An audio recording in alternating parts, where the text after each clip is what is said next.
Hello. Hello. आमदार साहेब हा बोलता का? हा बोलतोय.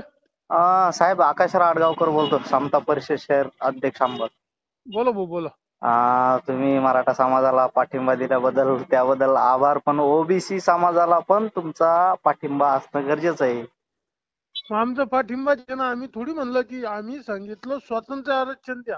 हो ना. आम्ही ओबीसीतून द्या म्हणत नाही. आमचा पाठिंबा नाही ओबीसीतून द्यायला. हो स्पष्ट ना. भूमिका आहे माझी.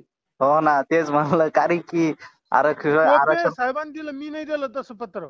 नाही नाही, तुमचा पण आम्हाला पाठबळ असणं गरजेचं आहे. मी कारण की तुम्ही 100% तुमच्या सोबत आहे. हो तेच म्हणलं ना, कारण की तुम्ही आमच्या मतदारसंघातले हो, आमदार आहे. आमचं काय म्हणणं आहे, हम्म, हम्म, कोणाचं न झालं हे करता हम्म, हम्म. त्यांना स्वातंत्र्य आरक्षण द्या, आमचा पाठिंबा आहे.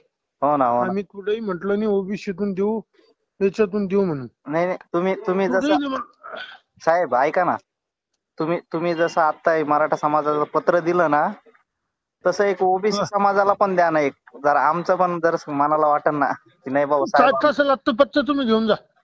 नाही, तुम्ही जसं आता शिंदे साहेबाला पाठवलं, हा? मुख्यमंत्री साहेबाला आता एक टाईप करून पाठवलं ना तुम्ही की मराठा समाजाला माझा पाठिंबा आहे म्हणून, तसं ओबीसीचं पण एक पाठबळ द्या ना तुम्ही साहेबाला, एकनाथ शिंदे पाठवून साहेबाला. देतो मी पाठवून. हो हो हो, तेवढी एक विनंती बरं का साहेब आपल्याला. करतो मी करतो हो. ओके, चालेल. थँक्यू साहेब.